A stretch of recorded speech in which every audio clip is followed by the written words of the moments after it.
La Marina de México se enfrentó a un nahual coyote. Soy teniente de una flotilla de la Fuerza Naval del Pacífico, una división de la Marina. Actualmente me encuentro en Baja California Sur, pero hace unos años estaba en Mezquitic, una ciudad ubicada en el norte de Jalisco, en el límite con el estado de Zacatecas.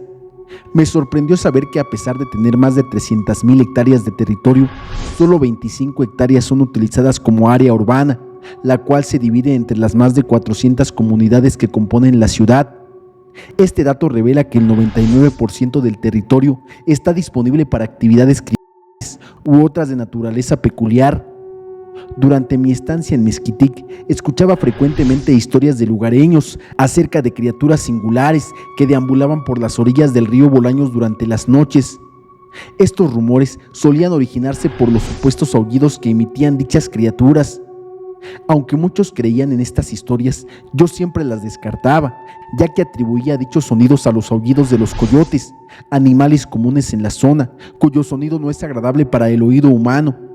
Los marineros reportaban ataques de coyotes, especialmente en zonas altas con pinos y cedros, aunque también se enfrentaron a pumas en ocasiones, sobre todo cuando perseguían a miembros del.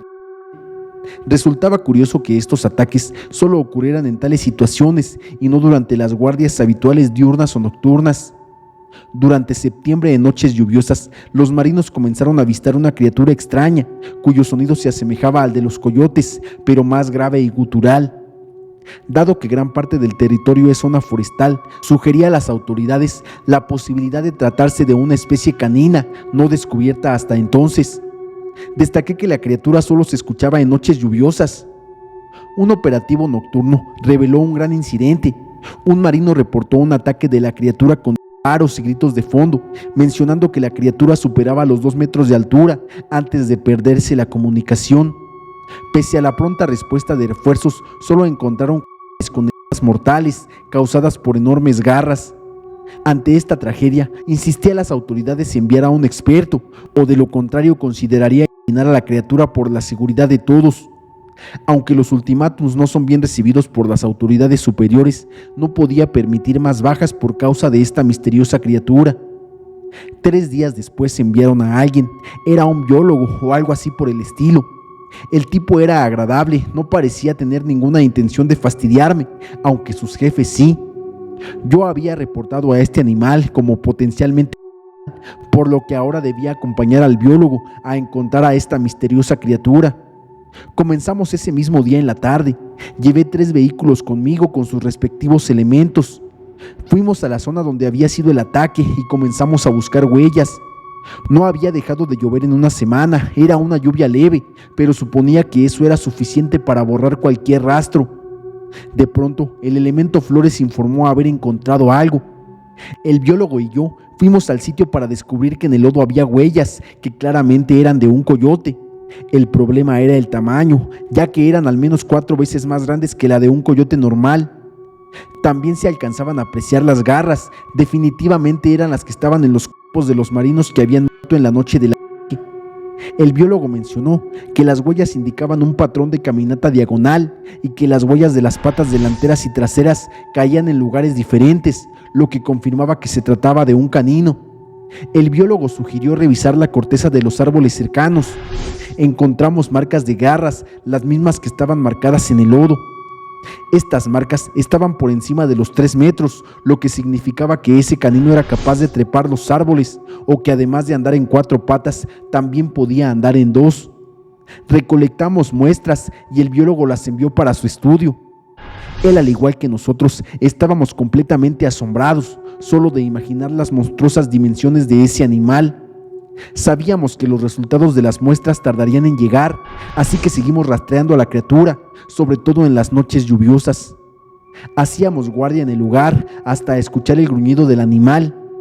La siguiente noche lluviosa hacíamos guardia más o menos de donde provenía el gruñido, hasta que lo escucháramos de nuevo, y así por una semana, hasta que finalmente tuvimos un encuentro con él. Era una noche más lluviosa de lo normal, había rayos, truenos y relámpagos.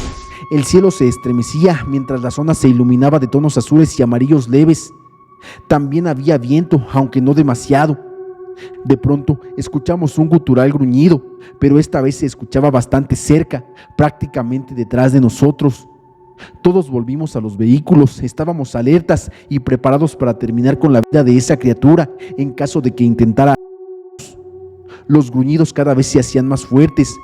El biólogo dijo que el animal nos estaba acechando, que nos estaba rodeando. Podíamos escuchar el crujir de las ramas cuando la bestia las pisaba.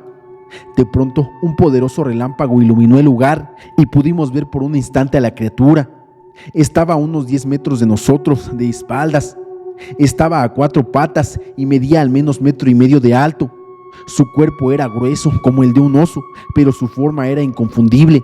Se trataba de un coyote, un monstruoso coyote. Su pelaje era tan negro que ni la luz del segundo relámpago nos dejó apreciar algún detalle. Un tercer relámpago iluminó el lugar, pero el animal ya no estaba ahí. Todos entramos en alerta y los elementos comenzaron a apuntar en todas direcciones. Entonces, entre los árboles alcancé a apreciar 2 luces brillantes, más o menos a la altura en que debía estar la cara de ese coyote. Eran sus ojos. Avisé a los marinos y todos apuntaron en esa dirección. Nadie se movía, ni un solo músculo, para no provocar a la criatura. Pudimos observar cómo ese par de luces se elevaron hasta superar los 2 metros de altura. La bestia se había levantado sobre sus patas traseras. Repentinamente, esa criatura emitió un rugido tan potente que hizo temblar los vidrios de los vehículos. Ordené que todos los marineros dispararan y la criatura comenzó a moverse entre los árboles que nos rodeaban.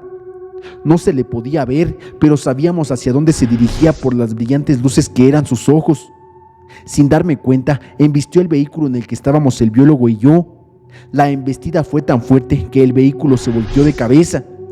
Desorientado, intenté salir, pero fue inútil. Sin más opción, pedí refuerzos. Cada instante se sentía eterno. Sabía que los marinos estaban siendo atacados porque cada vez escuchaba menos y menos gritos. De repente, solo hubo un silencio. Supe que ese era el final. Pude escuchar a la criatura acercarse a mi ubicación. Agachándose, pude ver su cara. Era el rostro de una persona animalizado, pero claramente no era un coyote. En ese momento comprendí que esa criatura era sin duda alguna un nahual. Escuché muchos disparos. El nahual se levantó y gruñó más fuerte.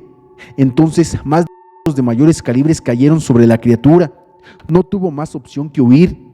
El apoyo llegó justo a tiempo para salvarnos a quienes habíamos quedado atrapados dentro del vehículo volteado. De los elementos de los otros 2 vehículos hubo algunos sobrevivientes, pocos, pero los hubo. El biólogo había quedado noqueado durante el vuelco del vehículo, por lo que no pudo ver el rostro del nahual, y al contarle lo que vi, no me creyó. A la mañana siguiente llegaron los resultados de las muestras que el biólogo había enviado. Se solicitaba enviar nuevamente las muestras y tener cuidado de no contaminarlas. La cara del biólogo se puso pálida al leer los resultados que indicaban que las muestras contenían ADN de coyote y de humano.